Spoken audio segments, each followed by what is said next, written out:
This video came from YouTube.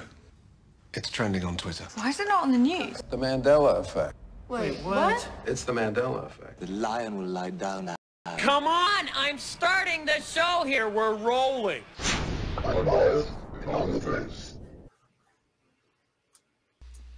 Welcome to Unbiased and On the Fence. I'm Shane. Thank you so much for joining.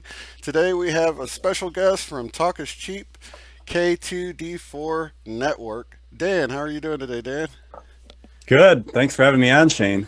Man, I love your videos. I love the content you put out, and it's second to none, the quality that you put out. It's like I'm totally envious of how perfect everything is. You know, it's like everybody else has to use green screens, but you got the real thing going on, man. It's awesome. Yeah, I definitely put a lot of time and effort into it, and I would say time a show is, you know, said and done, I probably watched it like 3 times because I go through it once and then again, and then it gets pretty time consuming, if you will.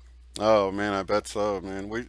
I've had a few clips of your videos in the past, and I'll usually send people over there, like with Allison Coe. The recent one that she did, that was so awesome, man, with the New Earth and all that. And then I got the interview with Angela right on the heels of that, which sort of confirmed the stuff that Allison Coe was saying. And I'm ready, man. I think this thing is happening. What do you think with the New Earth? See, yeah, I was always kind of skeptical of it because it was like we were supposed to feel this stuff happen in 2012. You know, I kind of waited. I was like, oh, I doubt I'm going to see anything that day. Well, then the day came and went. I did feel a little bit different like 3 days before the December 21st. But other than that, like nothing. And then, you know, later, now I'm actually want to say that I can feel like a change. It's like you almost can feel it in your cells of your body. Totally, man. Me too. One of the things that I thought was cool that I've always wanted to do was the QHHT session that you did. That was like right around September 23rd. Wasn't it like a few days before that or something that you had? Yep, yours? that was beginning of September. I think we did that. Yeah, and I actually had one before that in December where I went did a private one close by here, and so that was actually my second time doing it. Oh, awesome. Yeah, I'm trying to find, I heard that when people are training for that, they have to do so many free ones in the beginning, and I'm like, man, I need somebody in Tulsa that's trying to get their 10 or 20 in or whatever it is, and then I can actually promote them on the channel. So anybody out there in the Tulsa area, hit me up in the comments. That would be awesome. I've always wanted to do that. I would say go into it not expecting too much, because you think it's like something's going to control you and take over your body and all this information come, and it's actually you talking, and I was conscious the whole time of everything I was saying, because when I came out, she's like, you know, what do you remember? I was like, I remember everything. I don't even really need to re-listen to the session. But yes, like, don't expect it to be like all this, you know the stuff in your deep down inside anyway. Exactly. It's basically what it is. Yeah. And it's so funny that you say that, because I was watching this I don't know, psychic, and she was explaining how she does it and stuff, and I'm like, that's exactly how I get my messages from my higher self. It's like, it's these thoughts that seem like your own, but you know you're not that clever or smart to come up with them, you know what I mean? And then you get these thoughts and you're like, oh wow, and it's like these revelations. That's how it is for me. Right, yeah, anyway. it's like, if you're in meditation, you can bring yourself to that point where you're so, you know, relaxed right on that one level, and then you can ask a question and it'll come to you. Sometimes I don't get anything coming to me, and that's, in my mind, indicates a no. So I think the same thing. One of the things that I've been doing lately is, you know, they say, well, let me sleep on it. And they say the night brings counsel. There's a few different things that they say where it's you get a thought, you get a question in your mind, you go to bed, you go to sleep, and then you get that answer in the middle of the night. You know what I mean? Right. Yeah, like a download or something. Yeah, even if you don't realize it. That's amazing. So what do you think about this Flash event coming up, man? It sounded like the same thing Angela was talking about on that video, you know? Right. Yeah. God, it just, like I said, again, with the 2012, it feels, you know, is something not going to happen? But this time it just feels like something will happen. And I almost don't know how to explain it. And this other day I went to work and it felt like my third eye was open the whole entire night. And it's like, that's never happened like that. And I think you get like, Allison was explaining, we got this energy and it's starting to come full force, and it's just going to encompass the planet. So I know we got to keep our hopes up, I guess, but because I'm ready for it. I don't know who's not ready. I sure as hell am. Yeah, and I think a lot of people are actually getting worn out and tired. And one of the things that I was just talking to Joseph Reyna, and he was saying that it's to commit suicide would be a bad thing, and you would, in the game. But even to be in that state where you're so down that you're like, I just want it to end. He said that's still sort of the same vibration you don't want to be in. You're letting them win, and you don't want to get to that point. That you're not helping out the light energy or whatever, and to just stay positive, to know that everything's going to be all right, and just stay as happy and joyful as possible, and not to let the situation get you down. And it's hard not to feel like I don't want to get my hopes up about this and then get let down if something doesn't happen. If we're sitting here 2 years from now and nothing's happened, we're like, oh, it's a battle every day. Like Jesus said, you got to take up your cross daily or whatever. You know what I mean? So many of those things are true. And yeah, there's a lot of people like complaining about Trump and stuff, but I really think he's cleaning a lot of this stuff up, and you can start to see that it's getting rid of that trash, the cabal. And on the surface, people get scared. It's like, oh no, he's taken away. I don't agree with everything. I don't think he should put so much money into the military, and I want get rid of the Federal Reserve, but maybe I'm pretty sure he kind of knows about all that being a scam, and he's got to like do one step at a time to start to change it. But it's almost like I was hoping once he gets in there, like release the free technology energy, it's the equivalent of like mic drop. It's like boom, cabal's power is taken, because once you release the free energy, it's like there's no going back. It's like, how can they control you? They're controlling us through the money and the energy dependence on them. Yeah, and a lot of people are looking at the things he's doing that they don't agree with, and I consider those secondary issues. I'm like, if he's taking down the cabal, I really don't care what he's doing with taxes. And I mean, I do care, but nothing on the level that I care about him, bringing down pedo rings and stuff like that. That's, to me, is so much higher above all these secondary issues. People are like, he's no different and stuff like that. And I've even had somebody say that, clearly he's an elite, but we don't know if he got visited or something, because he's throwing all these other elites under the bus, and it's clear he's doing that. It's like, and people change. So was he visited and say, hey, you can either help us or you can go down with them because they're going down? And what would he do? Wouldn't he change?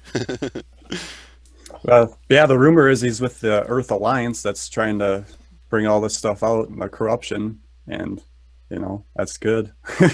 Yeah, and if they told him, hey, they're going to try to launch a nuclear attack on your watch, do you want our help to zap these things out of the sky, which looks like might be what's happened with Hawaii and Japan and all that.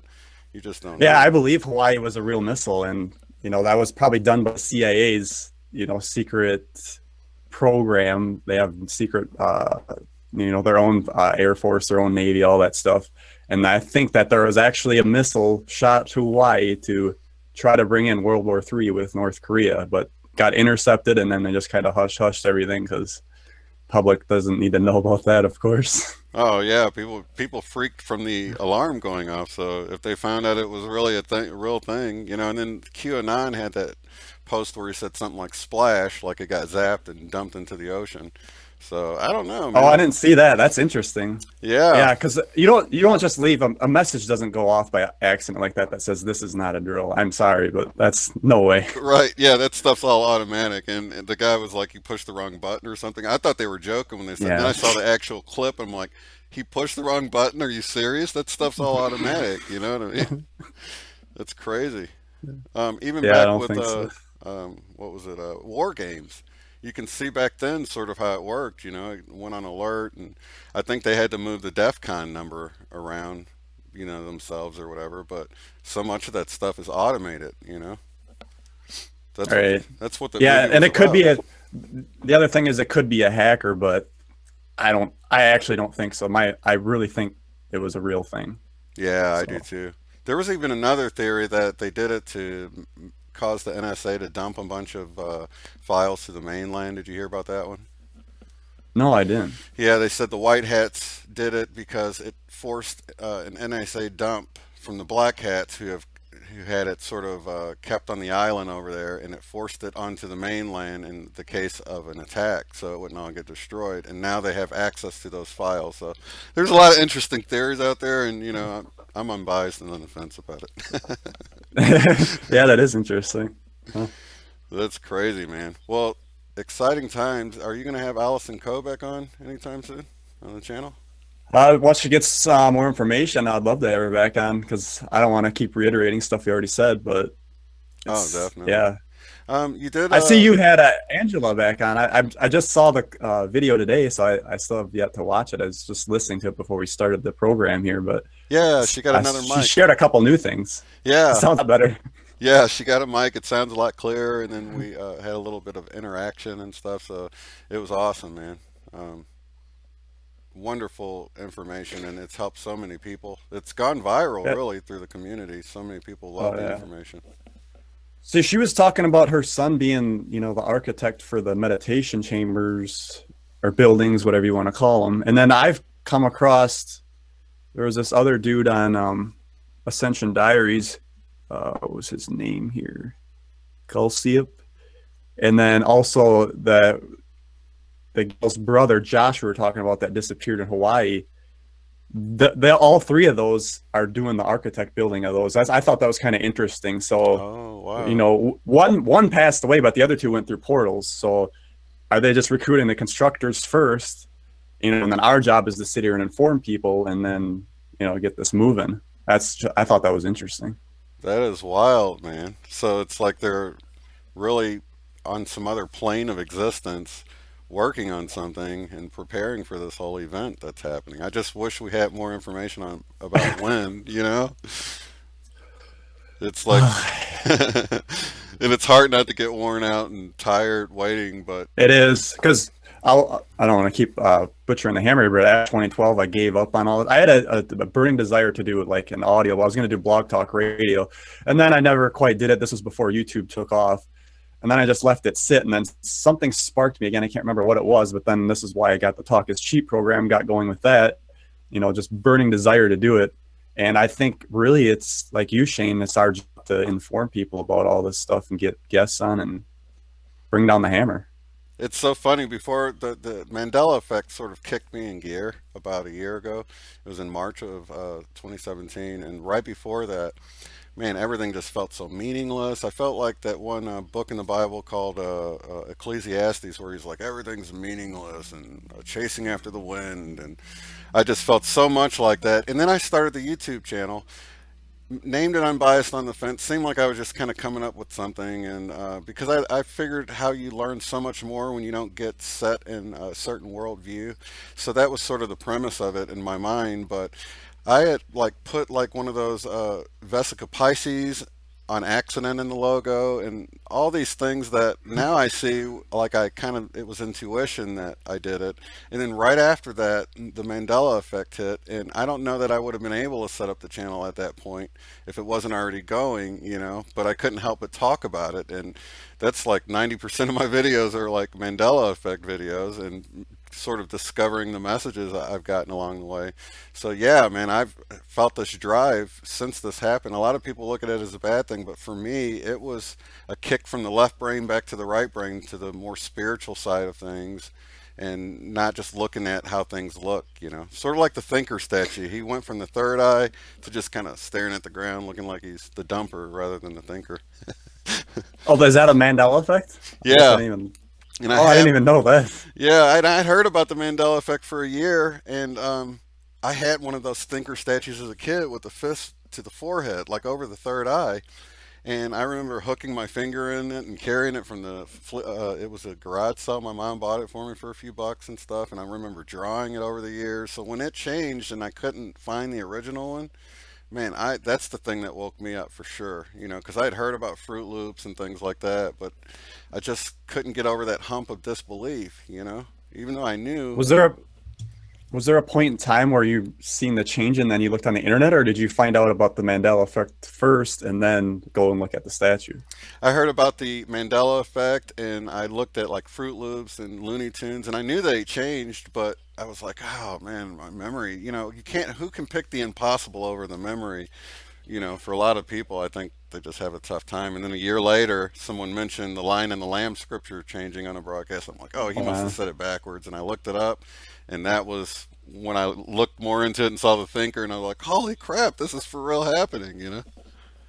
See, people want to sit. Another big one that you mentioned was Looney Tunes. I always remember that being Toons. Now it's like people are like, no, it's tunes like the iTunes because they play music. I was like, I never remember it being that way.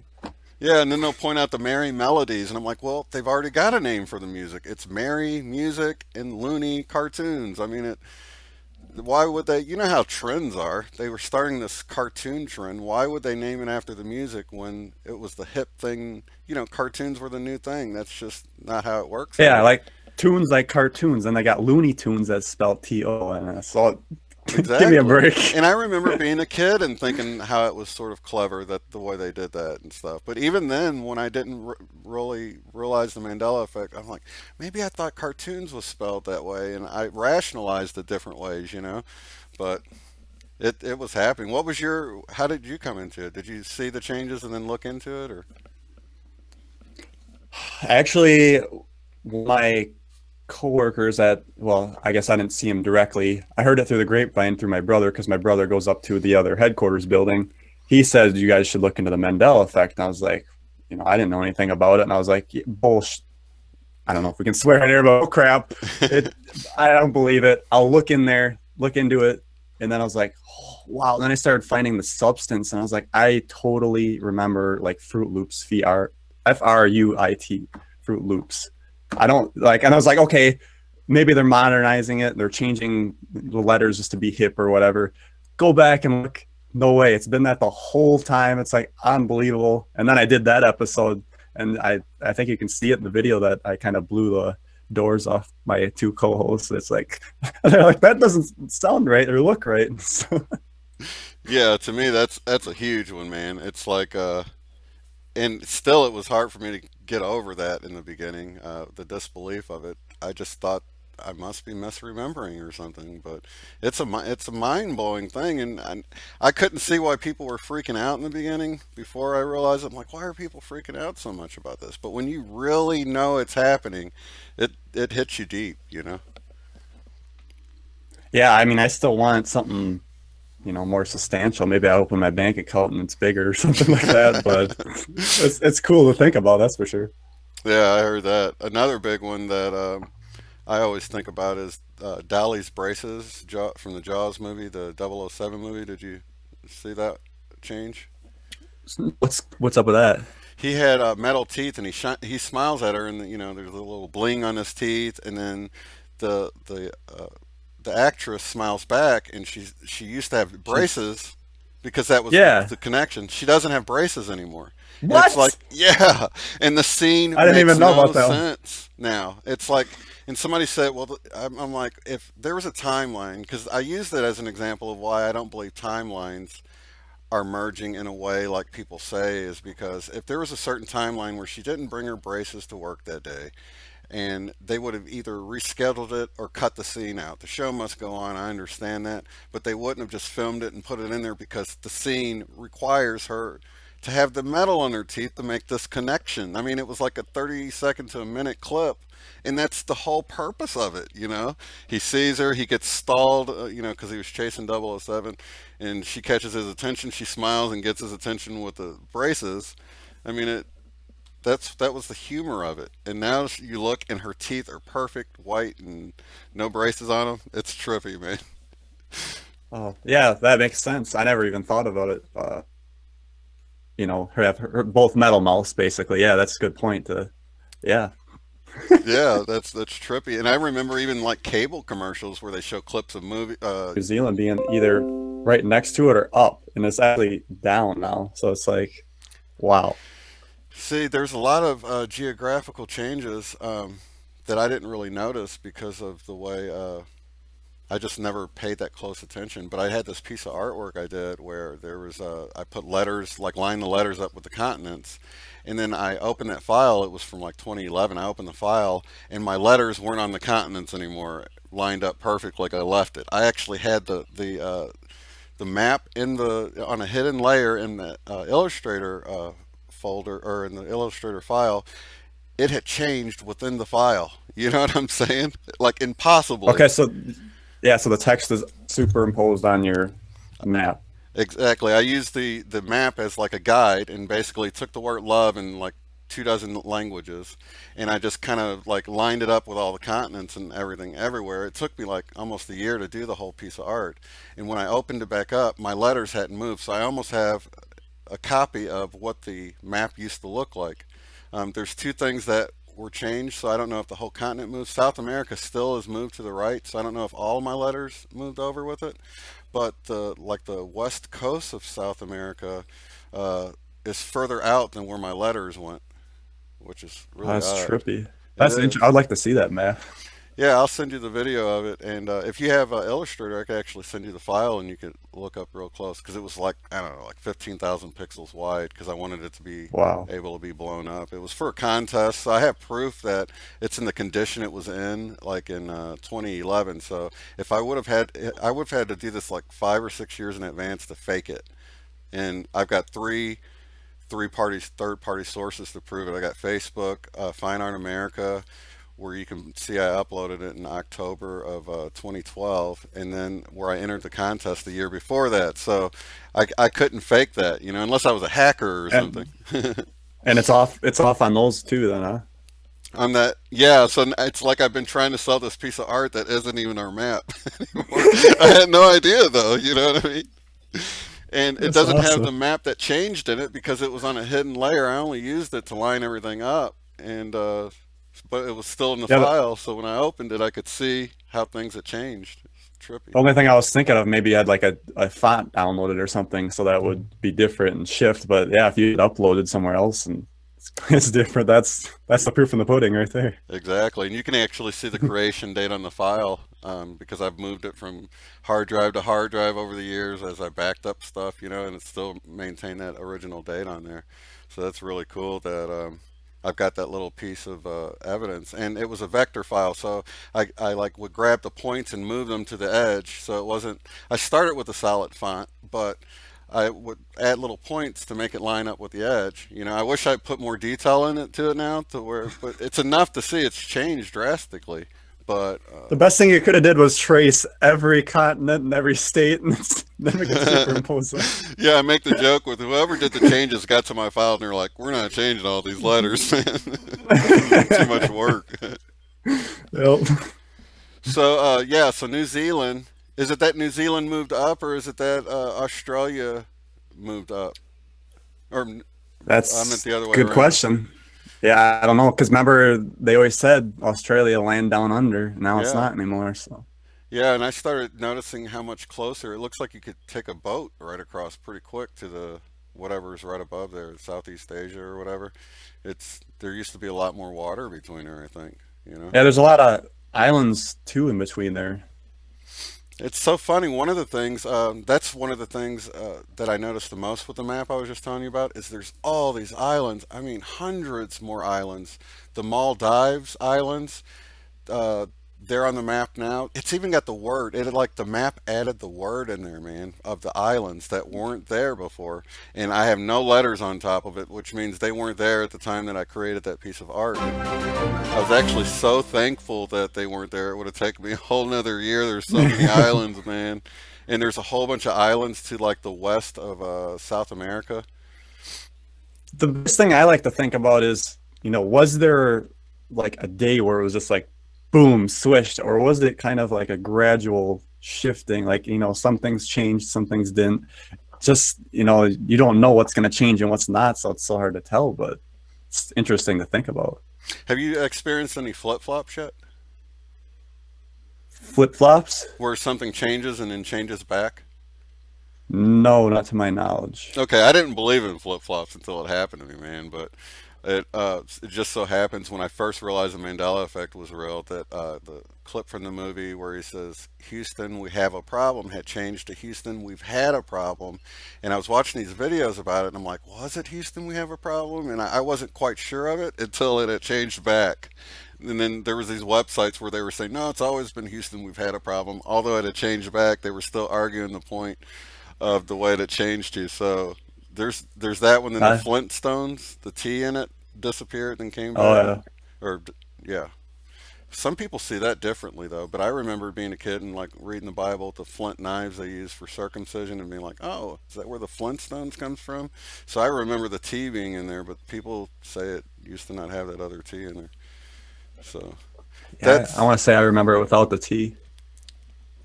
Yeah, it's got it back again. So it's either a flip flop or, you know, I remember it having the T, but you know, it really depends on the person, I've noticed. But that's why I was just getting to your point about, was it a single event, or has it been a series of events, or is it sort of like a you know, an evolving thing where there's little changes every day? So I don't know, man. Right. I did notice a lot of people wake up at the solstices or the equinoxes. I woke up at the spring equinox, and a lot of people woke up around the September 22nd date, the year before this last one in 2016. So I don't know if that has something to do with it. That's strange though. So you just woke up pretty recently then, huh? Yeah, it hasn't even been a year, man. Yeah. Are you talking about for the Mandela effect, or like? Yeah, you know, for the like, Mandela effect. That was okay, really gotcha. the big one. I'd always been, you know, looked into conspiracies and the space Okay, yeah. program and all that stuff. Yeah, I was gonna say my big awakening was, you know, 9/11. Looking into that, like, you know, buildings don't fall like that. Definitely. Yeah, the 9/11 thing, and then Sandy Hook being completely fake. I mean, that was a really big eye opener. And then looking into, you know, David Wilcock and Corey Good stuff was a big eye opener. You know. Yeah. So yeah, let's talk about Corey Good a little bit. Like, so the Blue Avian said they were, you know, blocking that energy. So the shift was supposed to happen at December 21st, 2012, but they blocked it because they put all those fears up there because we weren't ready yet. So now it sounds like those are dissipating and they're letting them go, and now the change is going to come in. So it's interesting to think about, and then we go, okay, that's, you know, part of the event, you know. Yeah, another cool thing that Joseph Reyna was saying is that the sun is going to turn into like a complete sunspot, to where it actually gets blackened out when that wave hits. So our sun's going to become black, like the old prophecies say, or whatever. And we're going to see 3 days of darkness. Yeah, we're going to see the streaming blue light, you know, from the actual cosmic or the galactic sun, because that's where the wave is supposedly coming from, or whatever. So I got to ask, on September 23rd, did you feel anything come into your third eye, like, or any energy or anything around that date? I did. I have been feeling like waves, you know what I mean? And that was definitely one, because I had watched your program right at the time that you aired it, and I think I even left a comment saying that I had felt it then too. But even subsequent to that, I've had where it just feels like, you know, waves, kind of like waves hitting the shore. You know, it's like you just feel a wave, and then you'll feel, I guess when it's pulling back, you'll just feel worn out and tired, and then you'll get another wave. It's like a roller coaster ride. Has it been that way for you? Yeah, some days are, you know, like I said, that one day my third eye was open all day at work, and then, you know, yesterday it wasn't, and, you know, up and down and up and down. I totally thought when I felt that energy around that date of the 23rd September, like, oh, here's the event, you know, I'm ready for it, bring it on. It's like, and that was it. It's like, is that all you got? Man, totally. And just like Allison Coe was saying, that we see these small little bits of disclosure, like, man, this is such old news. I knew about this in like 2009, and, you know, get to the real stuff here, you know. And it's like, they're really going to have to come out with a lot of information. But, you know, there's a lot of people that don't know anything about this stuff. And imagine the mind trip for those people. You could see why we need to have these healing centers. Oh yeah, definitely. You know, I mentioned it before and with Allison's video, and a couple people got pissed at me, but these, you know, liberals that are protesting and pushing up against so much hatred from them, they're going to be the ones that are going to need these, definitely.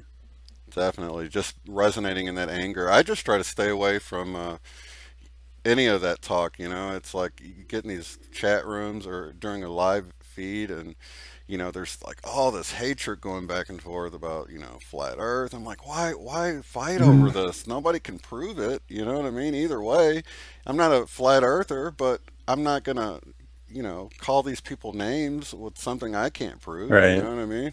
I've got my views on it, and it's not sort of something you can make somebody believe in. It's kind of like the Mandela effect. You've got to realize things are changing. Somebody can't just convince you by telling you about it. You know what I'm saying? Yeah. I've always welcomed that debate. I'm not a flat earther either, but they're more than welcome to come on my show. And we've had a couple people that we were trying to get on, and then they back out. So it's like, well, if you don't believe your position, how can you how can you believe it?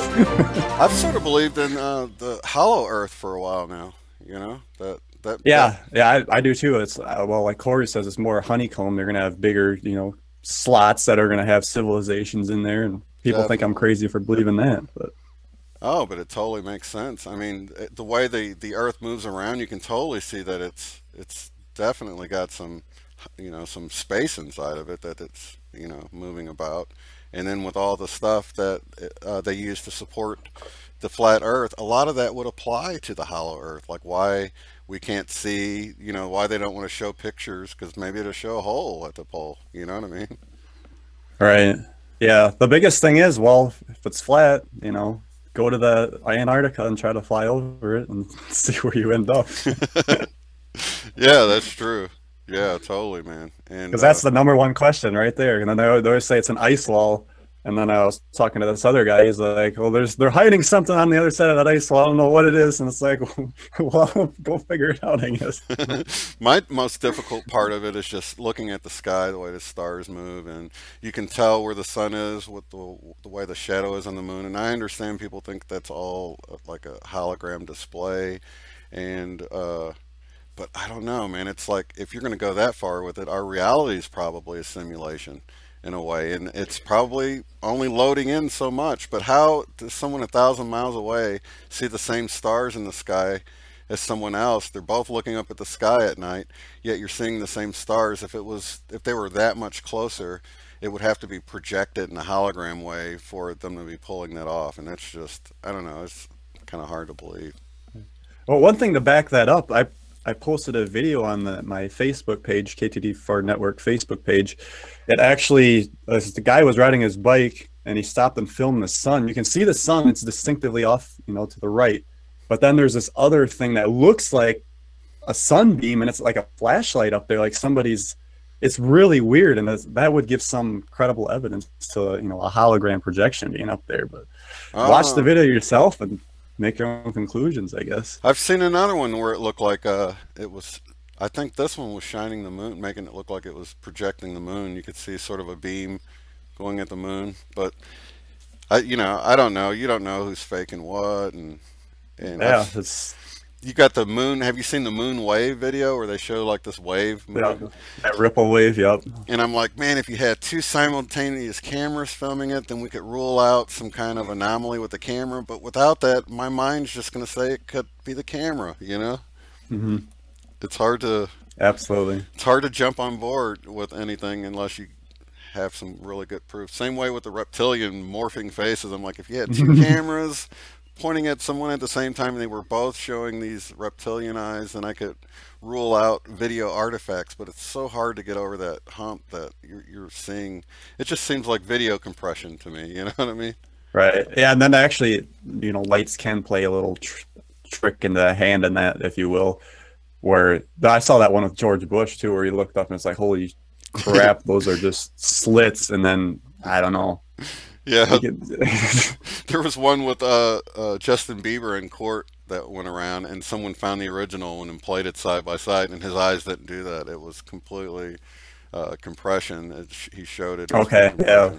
Yeah, compression have a big part in that. Yeah. Yeah, because it only refreshes what changes. So if it's kind of glitching on refreshing the eyes because they blink, then you can totally see how it would look like a reptilian slit if the eye looked this way and it loaded into half the eye, and then the eye looked that way and it loaded in that half. Now you got this sort of slit, reptilian looking slit. And I just can't. Maybe it's just too hard for me to believe, man. You know what I mean? Yeah, well, like X-Files kind of says, truth is really stranger than fiction. Truth is out there. I wanted to mention to everyone who were looking forward to watching X-Files. Yeah, I apologize for the lag, guys. I don't know what the deal is here. You might want to refresh your page. It's working for me, and that's a different PC. But yeah, if you hit the refresh, it might load in a little bit better for you. I had to do that in the beginning. But the X-Files, I don't know if you guys know, it aired last night. It was about the Mandela Effect, and it was a big letdown, just so you guys know if you haven't watched it. So enjoy, I guess. I played a clip of it in the intro where he says, "That's the Mandela effect," but man, it was a big letdown. It seemed like I was saying before we started the program, that it seemed like a quirky comedy, the way they did it, and I didn't know. Yeah, that's not right. Yeah. Yeah, I don't remember it being that way. It's more, yeah, they throw in jokes and stuff once in a while, but I always remember it being serious. I'm gonna try to close a few windows. Maybe that'll help people with the. Just don't want to close you out here. Okay.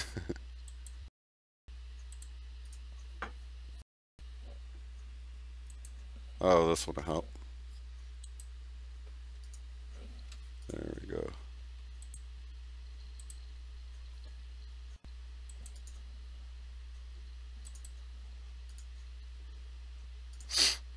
All right. I think that should help. So what do you have coming down the pipe right now as far as videos? Do you know what you're going to be doing next? Let's see. Yeah, this Sunday I'll be releasing an interview I did with two people from God, where were they? Amsterdam? Where the hell is that located? There's so much stuff going on in my head. Amsterdam. Well, not Amsterdam, Netherlands. That's in, yeah, you know what I mean. So, yeah, they came on, talked about their experience. They're actually had on Android too, where you can stick your music in there and change it back to 432. It's different. It sounds not that great, but once you listen to it, you actually feel in a better, higher state versus, you know, when I'm listening to 440, it's like I feel a little more like angry, aggression, off-put. Switch it to 432, bam, you're kind of more in a higher, loving state.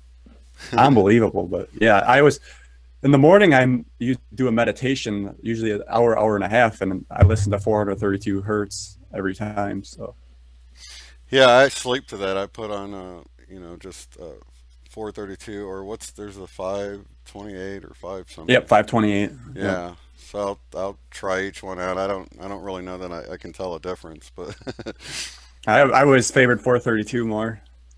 I heard John Lennon did his stuff in 432. That was one of the things he did back in the day.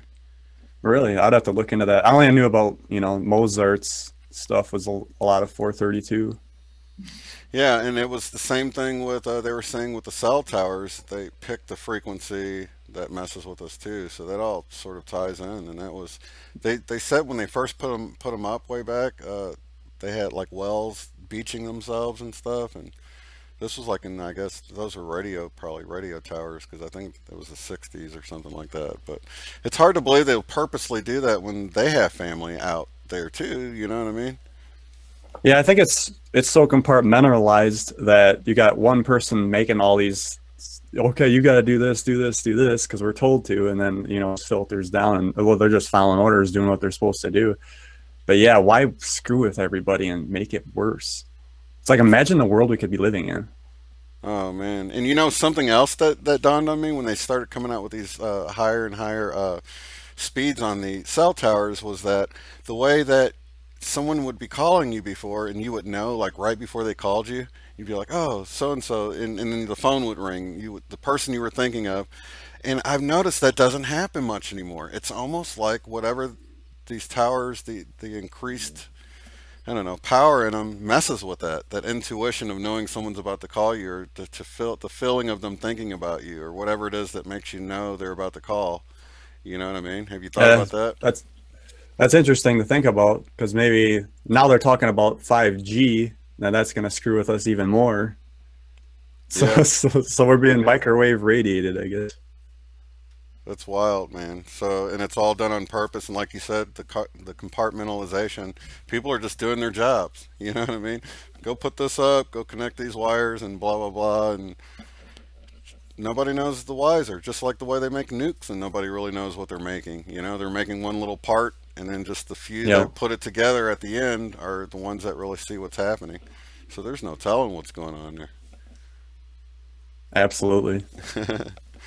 So you got that's going to be an interesting topic, and I did want to let everybody know that your link is in the description. So if you're not subscribed already to the K2D4 Network, talk is cheap.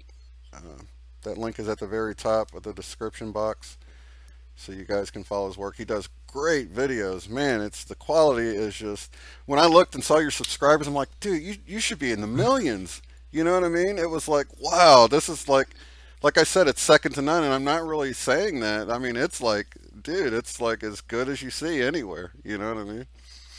God, I hope someday, like, you put so much time and effort, it's nice to see a return on some of that.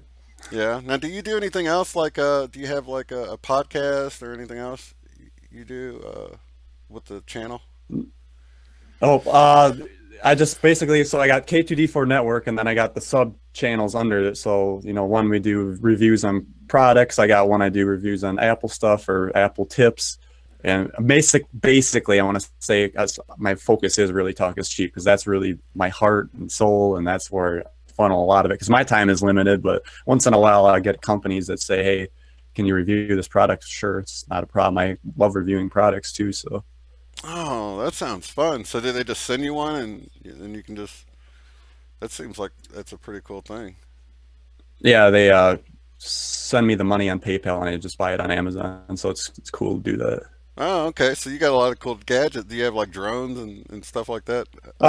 No, we haven't gotten too much big stuff. It's been like, you know, nothing like maybe, you know, an iPad case was one I did. So it's nothing real big right now. We've reached out to a few companies to get bigger stuff. I wanted something for streaming, like a multicam live switcher, so we could do live out in the studio, but they never came through with us. So. Yeah, that would be cool to be able to have a live show. It feels live when you're watching it, though, when I'm sitting there watching you guys talk about stuff. I wanted to make it like the best I could, like a news program, and really make it enjoyable and something that I would want to watch, because, you know, why not? Well, dude, it is really nice, man. I sit there and I think, wow, he's got the real thing going on here. And that's why I asked if you did other things, because it's so nice. I'm like, oh, maybe he's just branching off in this area, because, you know, I think you're at like what are you at now? 7,000? We just pushed over 8,000 from that last video, so that's really great. That's nice, man. Yeah, when I first started watching you, I think you're at 4, about where I'm at now.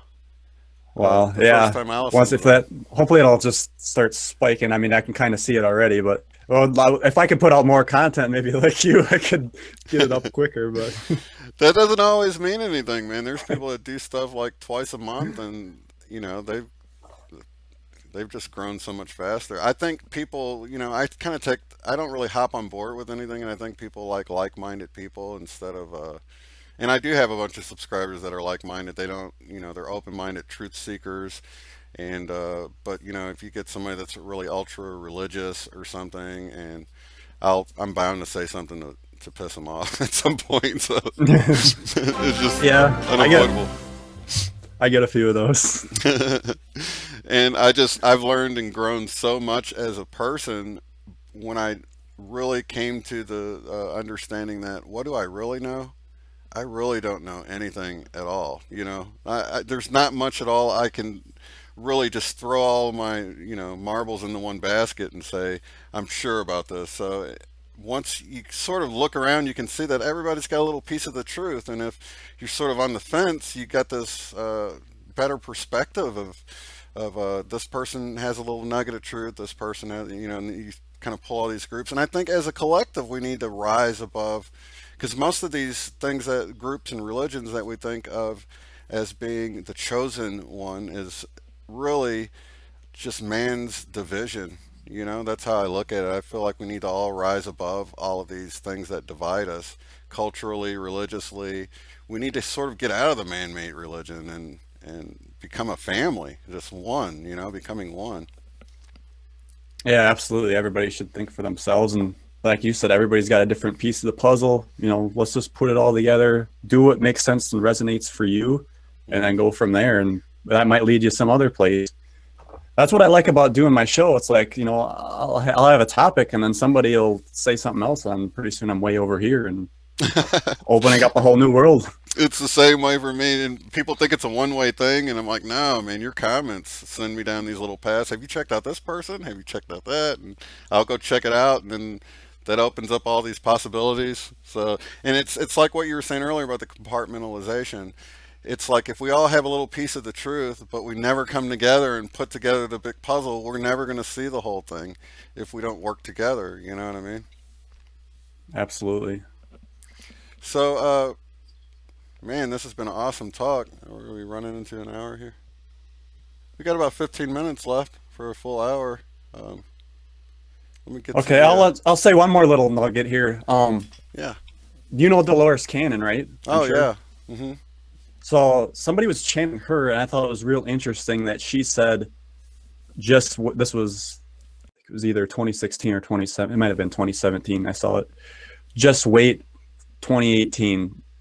You know, it'll blow your mind, basically. And it's like, that must be the event. It has to be. Oh, yeah. Yeah, I love Dolores Cannon. There was a thing going around a while back that said she was alive again. They thought it was a Mandela effect because I guess her wiki page had changed and it didn't have her date of death on there anymore. And then it looked like she had upcoming shows, but it was really her daughter doing it. So for about 2 days, you know, everybody's like, she's alive again. And I was like, oh my gosh, she's alive. And I'm looking around like, she's not alive. What are you guys talking about? But I was excited when I heard it, and you know, that sounds so crazy, but when the Mandela effect happened, it was a possibility, you know what I mean? I had to look into it. Before I would have been like, I wouldn't even have thought about it, you know? Yeah, see, that would be substantial, because and then I knew she passed away. All right, then I know for sure. I'm ready for the next. I'm watching. I'm like, when's the next Mandela effect? What is it going to be? So I know. Man, I've been thinking, what if Prince or Michael Jackson came back, dude? That would be huge. That's wild. People were like, they never died. Maybe people would finally wake up. I think that with everything. I'm like, Dad, I'd finally get him, but no. That's the other thing, too. We got the disclosure of the UFOs. People should be waking up, asking questions about it. Nothing. Everybody's going about their business. Yeah. What happened? And that's because people have seen better footage from people's cameras on their cell phones than that didn't even look real to me. I'm like, that looks fake. Did they just? Yeah, exactly. The way it was moving and yeah, stuff? and I caught hell for that. Yep. I'm like, that doesn't look right. You know, I could remake it, and I'm not saying just because you can remake it, it's fake, but show us something like, wow, you know, there's a ship landing. Here's HD 4K footage. Let's go around the ship. Let's go and tour inside. That's how you do disclosure. Yeah, show some clips from, you know, Area 51 of them back engineering the ship or something like that. But even then, man, people, you know, did you see the alien interview that was going around? I still don't know if it's fake or real or whatever, but yeah, that one with Victor was the guy that dropped the hammer. Maybe so. The guy was just sort of, it was, he was communicating with it through telepathy. It was really old footage. It's supposed to be from Area 51. It shows the dot in the corner going up and down. Is that the one you're talking about? It's a green dot. It shows like a life sign or something. Oh, maybe so. Because that's the one that, yeah, I truly believe that that's real. And then they had the one from the moon where it was almost an Asian looking, looked like a woman in stasis, but she looked. Oh yeah. Yeah. She had this contraption on her face, life support looking crystal things or something. I don't know if that was real. I think they have 2 different ones on that one. Did you look into any of that on your show? Not on the show. Actually, I think I looked at that before I started my show. I never really came back and revisited it. But yeah, that's a good point to maybe check that out again.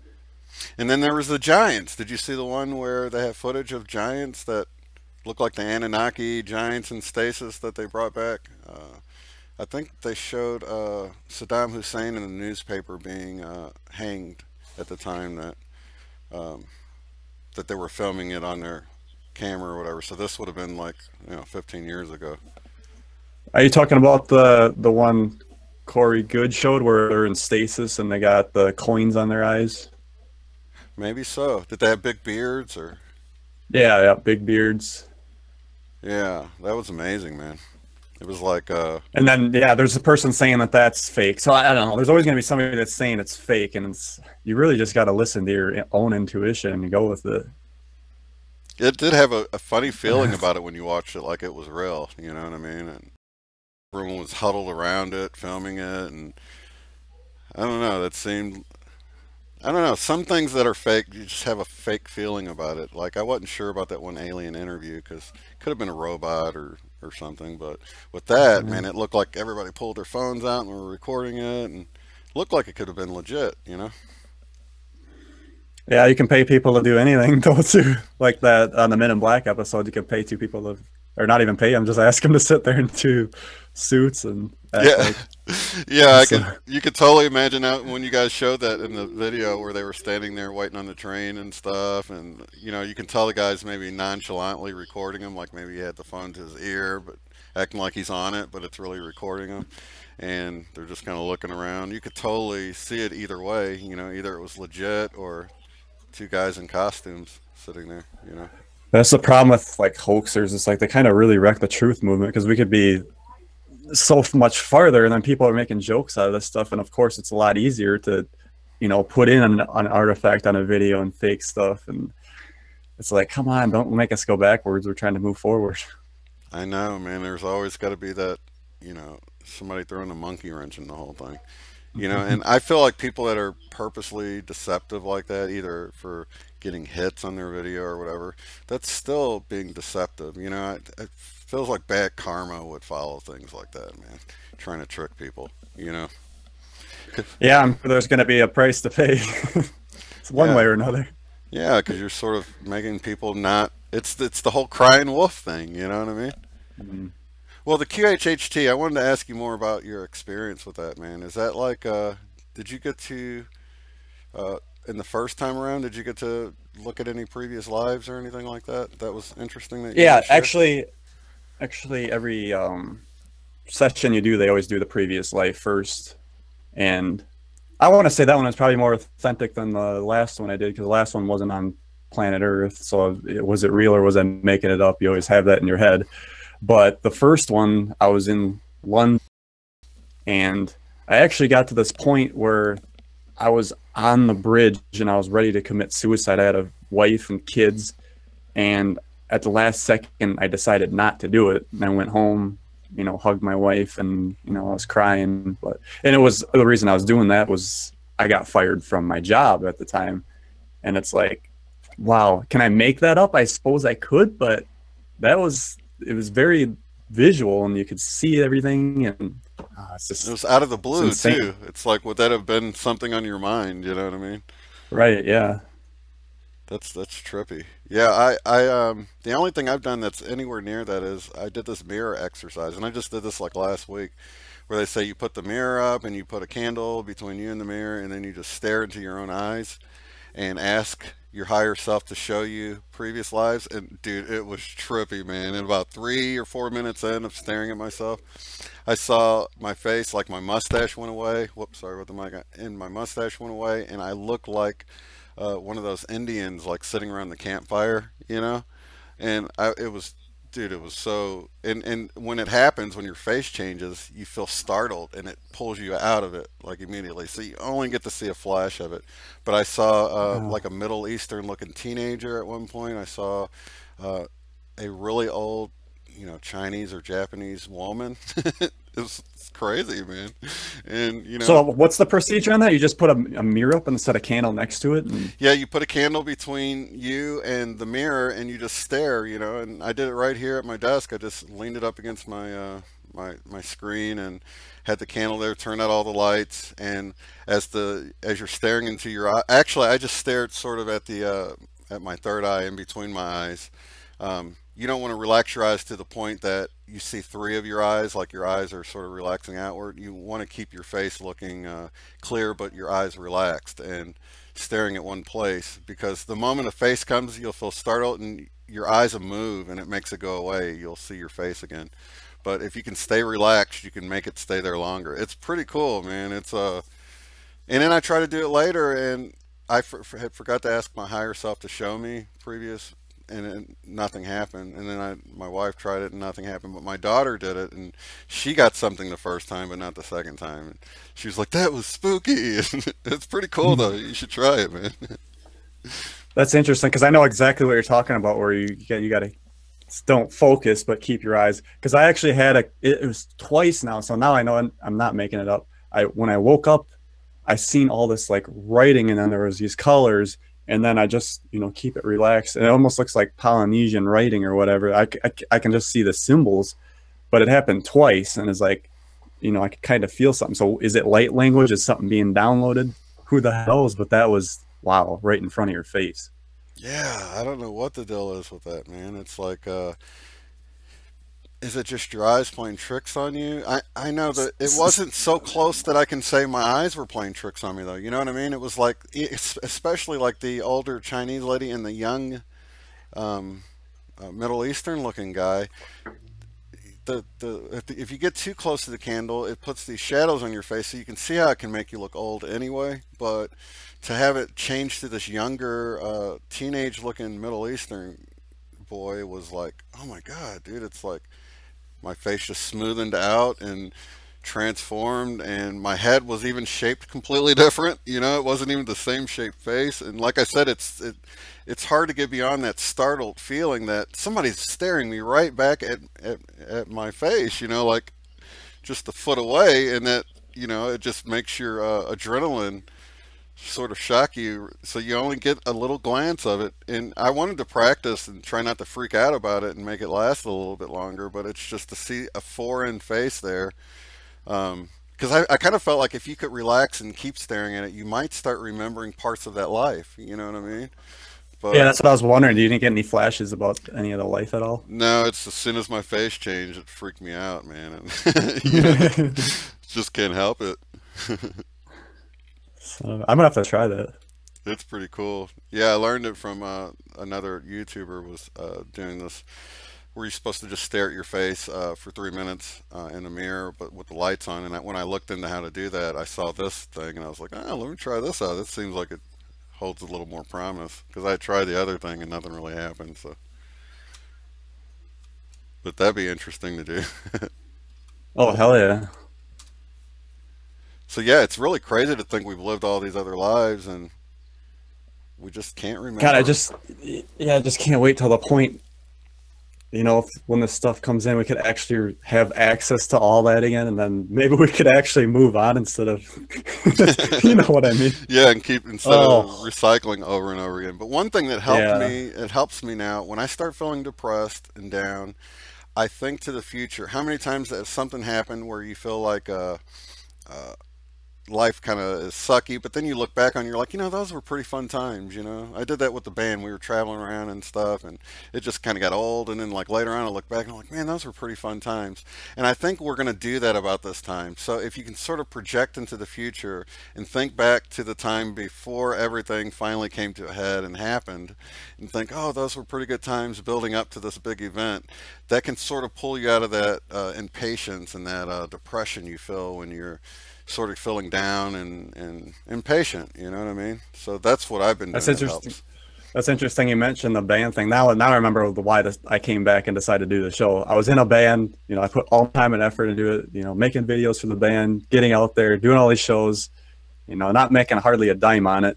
And then, you know, a member decides to go cold and leave, and then it all falls apart. And I'm like, I want to build something and put my energy into it and just build, not to just throw it away like what happened. You put all that time and effort making an album, and then, oh, somebody gets mad and then it's all done. It's like, no, I'm going to build something here. So that's really why I came back, and my passion is these conspiracies, getting into this stuff, and it does resonate with me. Well, what kind of instrument did you sing or play something? Or drummer. Oh, cool. Yeah, I was trying to think of a way, because we got a saxophone player, I sing and play the guitar, now we got a drummer, maybe we can come up with the Mandelas or something. There you go. Travel around. The shapeshifters. Yeah, the shapeshifters. Travel around, and we could have these big Mandela Effect 5D events, you know, New Earth events, and it'd be kind of cool, man. You know? There you go. But unfortunately, a lot of money, you know. Yeah, that's the other thing too. Traveling on that road makes me tired. Now, on the other hand, if technology comes out and I can teleport to Los Angeles and do a show and come back, not a problem. For sure, to sit there and live on the road and spend that money on a hotel, like it's expensive. Yeah, it'd be so nice. You put all your equipment in there, and then bam, you show up at the venue and you're standing next to your drums. Yeah, it's ready to go, you know. I forgot something at home. No problem. Bam. So what kind of technology do you think we're going to see besides free energy? Is there anything that you're looking forward to that you think is going to come out? I think what they're going to have to do is trickle this down first. So I really think Trump's going to release the health stuff first. So that'll gradually start getting people acclimated. And then like Corey Good was talking about how they got those ships that can fly with they're 2-seaters, single-seaters. They're really small, but they got propellers on the side. And then eventually, just remove those and just have the circles with the free energy in it. That's how the transition, make it easy for the people, if you will. But I was thinking the other day, I just got a flat tire on the road, and it was like, it's been over 100 years. Why are we still using tires? We should have stuff that we can, hover off the ground with. It's like, this is unnecessary. We could save a lot on the environment. It's like, where's the innovation anymore? They've even got these tires that are airless tires. It's sort of like the tread of a tire with, this pattern of rubber that's like this, so it gives you the spring in it. I'm like, I've seen those. Yeah, why aren't we using those even? Yeah, where the hell are those? It's like, what's going on? And it's crazy because no flat tires with those. It's like, some technology is like purposely held back, you know what I mean? Because that would hurt, the roadside assistance, and everything's all about money, and that's like the whole fuel thing is what's held us back. I think just the money they're making off of off of the whole fuel, oil. Yeah, and everybody wants to complain about the climate change thing. Well, let's get some real solutions. Let's not have a solution of paying carbon taxes to Al Gore. Let's have a solution of bringing free energy out, renewable energy, stuff that we're not going, okay, you can't drive that, I'm going to tax you for it. It's like, that's going backwards. That's going to hold innovation back. It's going to hold people back. We got to have that transition going forward. You can't bring it back. Exactly. And I think that's just BS anyway, because you look at some of the other planets and they're all going through global warming, and you're telling me Venus has SUVs driving around all over it. Yeah, I did an episode on the climate change thing, and I mentioned all the planets, and then my co-host Dusty was like, it doesn't matter. Every planet in the solar system is changing, and you're telling me it doesn't matter. It does matter, because if they're changing, you got to take that into account that our planet's changing. Definitely.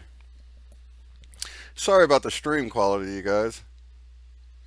I'm noticing it's going from red to yellow over here sometimes. Is that going to be garbled on YouTube then? Maybe. If not, if it is, I'd love to have you back anyway. We could do another one. Okay. Yeah, we could do that. So I don't normally do too many right at, this is probably a peak time of the day, I would think, you know what I mean? But even mine's over here loading in. A lot of times it will look crappy, but, on the playback it'd be pretty decent. So we'll see. But I apologize if it's not. We'll definitely have Dan back. But definitely check out his channel if it's even recording this, because I see it buffering over here. Definitely have him. I want to have Allison Coe on here too, so drop a good word in for me, man. I'm not stealing Did she say anything back? I see you. Yeah, you asked her. No, I know she's really busy, but at some point it'd be nice to have her on and discuss stuff. I might have to steal Angela from you. Get her contact. Dude, that would be awesome. Yeah, she would love that. I know she had gotten a call from the lady with the red hair that I mentioned in the video that has the Galactic Connection channel. I think she's going to go on Matters. I can't remember her first name, but I think she's going to go on with her. So yeah, Angela would love to come on the show, man. So how did you find out about her? She just contacted me. She's been a sub for a while. In fact, I'd heard about the beginning before she even got those last 2 downloads. She was sending me the information, and I'm just not the kind of person that's like, like I'm in the press or a reporter where I'm like, hey, can I run with your story? Can I, you know what I mean? I enjoyed it, but I didn't want to really hit her up to share it. Like, I didn't want to be that person, that guy. But she mentioned something in one of the comments of the last video. I think it was the Allison Coe one. About getting her son's story out, and I'm like, oh yeah, I love to share a story, I just I didn't want to ask, you know what I mean? Right, that's an important story, that's for sure. Oh, definitely, man. So yeah, I'll send you she won't mind, I'll send you her email address, and that would be a cool one to have, Awesome. Yeah, I'd appreciate that. Yeah, your audience will definitely love to hear what's going on. So Well, I do appreciate you coming on, man. And sorry if the stream ends up not working out, but yeah, like I said, I'd love to have you back on sometime, man. We're definitely playing for the same team here. Do you feel like you're like a wanderer, light worker, volunteer too? Yeah, I mean, that's all I'm doing. That's all I can think about. Because I go to my day job, it's like, what am I doing here? And it's like, we'll do this. Like I said, I sit there and watch my show 3-4 times. I'm pretty passionate about it to get everything looking real nice. So. Oh, well, you do an awesome job, man. That one camera you have in the back, I'm always impressed at how you can zoom with it, and you know. Oh yeah, all I do with that. Here's the trick. I use a 4K camera. So there's not somebody hidden behind the glass right now. No, I'm not. Like I said, when I do a lot of these shows, it's a one-man operation. I guest on, I hit record, go walk or physically walk around, hit record on every camera, check my sound, and then when I'm talking to the guest, all the stuff's running through my head. Like, is that camera still recording? You know, all the technical stuff is in my head. It drives you nuts. Wow, bro, you did an awesome job. So you basically have to sync all of your footage up within the program, and then just go back later and manually cut it in there, huh? Yep. Wow. And another trick I had to learn, because Skype, well, it's not Skype. I'm not going to blame Skype. The recorder on my computer sometimes the audio gets scrambled, and it's like, why does it do that? So now I have to run a spare audio out of my computer into the recorder. So now if something goes wrong there, I got a backup. And like, I got the camera in back. If I have a guest on, I got a backup visually of him. So you really got to cover your ass on there. So. Wow, well, you do an excellent job, man. I'm always impressed to watch it. Someone else that does it on the fly, I'm impressed with. Have you seen that Jason Goodman guy? He'll usually set cameras up, and he'll do a lot of stuff on the fly. It doesn't look as nice as your studio, but just as far as having multiple cameras and running it while he's doing an interview, a lot of times a live person there, but I don't think he's been around long, so you might not know. It's Crowdsource the Truth, or something. Okay, like that. Yeah, I'd have to look that up. But he's been working in the industry his whole life. I think he worked for one of the, I think I heard him mention he worked for the one of the studios in animation or something like that. So he knows, he's hip to it. He's got a separate little thing that he'll switch the cameras and do all that on the fly. I'm always impressed to watch. But now knowing, you know, that you have to go and, man, that's a lot of work. So I definitely see why it's a big time investment for each production that you put out. Oh yeah. Yeah, I love it, like the final product when it comes out, and seeing the comments from the audience, that just makes me go all the more like I'm actually affecting something. Oh yeah, definitely, man. And having it live on the screen, you'll see on the video I have the chat rolling on the screen. That's always nice to be able to go back and watch the chat later and stuff like that. So yeah, I can't wait till you're doing it live, but man, that would be tough, dude, with the setup you got without having a whole nother person there to...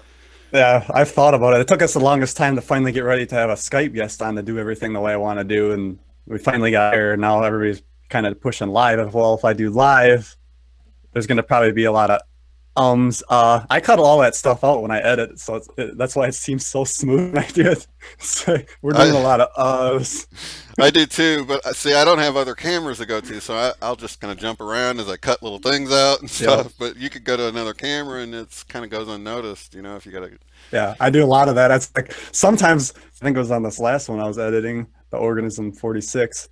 Like I literally, like, there were so many ums, but I just cut it, and I was like, there was this one cut, I was like, wow, I couldn't even tell that there was a cut there. That's an unbelievable cut. So I impress myself sometimes. Yep, me too, man. It's just things work out sometimes. I think we got higher help that we don't see. Yeah, I never had any training on any of this. I self-taught myself all this, and I use Apple stuff just because it's easier. Final Cut X or Final Cut Pro 10, whichever you want to say it. Unbelievable, like how different that your mind works, because you can make one cut and then here, and then they'll just go together. Very simple and very efficient. Yeah, that's amazing, man. I actually got my start when I was about 10 years old.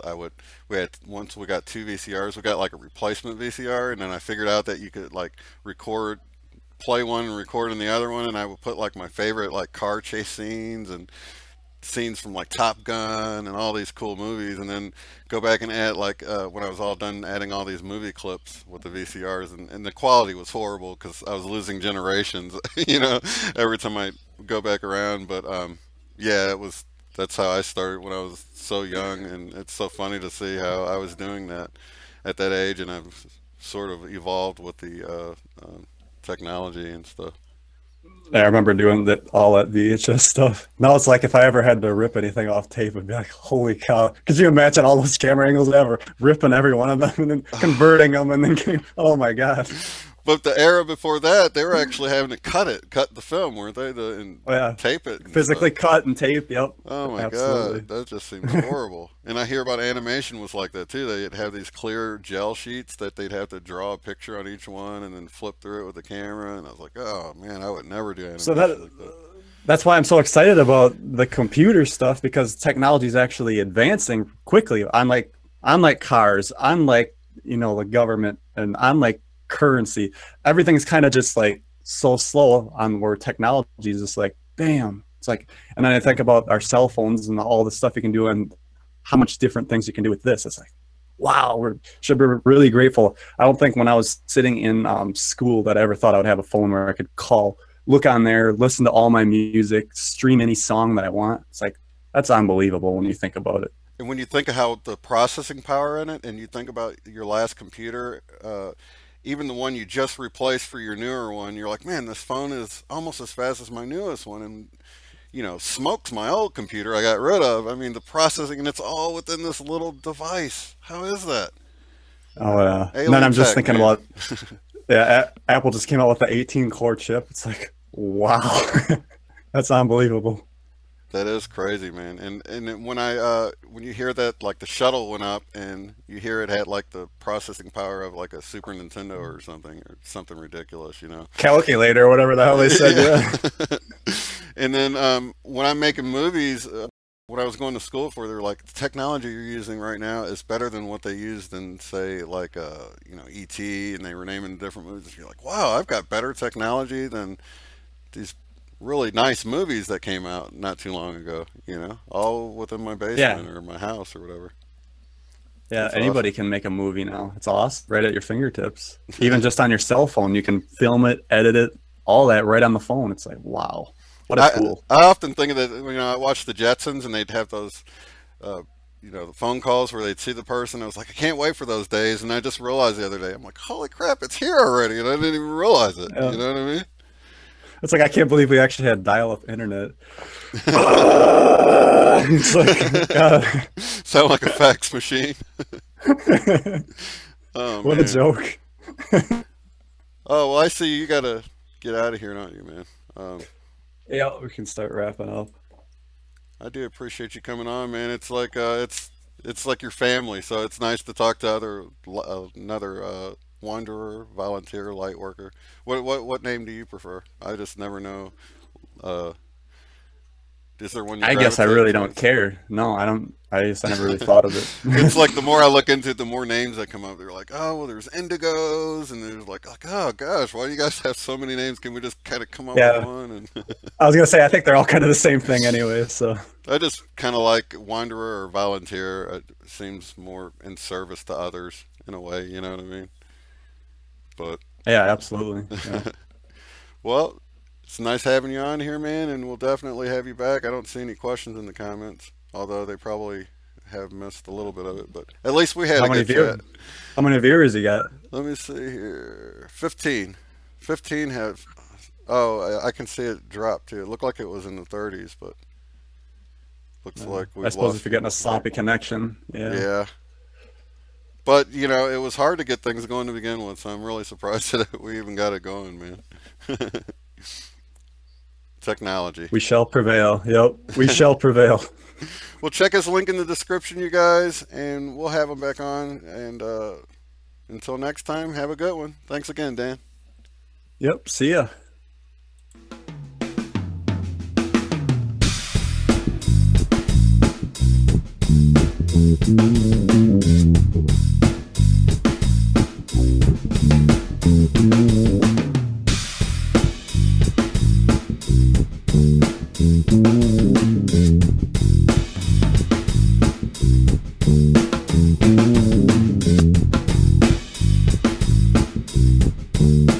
Mm-hmm.